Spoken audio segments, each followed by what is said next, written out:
আজকে আমি যে জিনিসটা খাচ্ছি এটা আমরা ছোটোবেলায় সবাই কম বেশি খেয়েছি। এটা কি বলেন তো?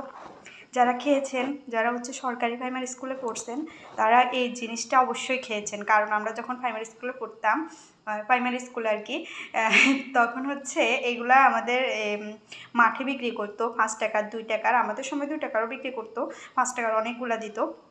তো এটা হচ্ছে জগৎ বিখ্যাত সেই চালতার আচার। ওনারা হচ্ছে একটু সিদ্ধ করে স্যাকারিন দিয়ে, লবণ দিয়ে, শুকনো মরিচ দিয়ে নিয়ে আসতো।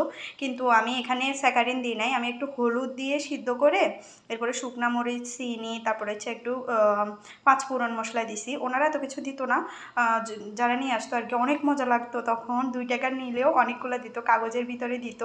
তো খেতে যে এত মজা লাগতো, কারা কারা খেয়েছেন অবশ্যই কমেন্ট করে জানাবেন। আর এই চালতাগুলো হচ্ছে আমরা এখানে 10 রিঙ্গিত দিয়ে নিয়েছি। 10 রিঙ্গিত হলে বাংলাদেশি টাকা 250 টাকার মতো পড়ছে 2টা চালতা। আর অত বেশি ভালো ছিল না, ভিতরে একটু নষ্ট ছিল। তারপর আমি যতটুকু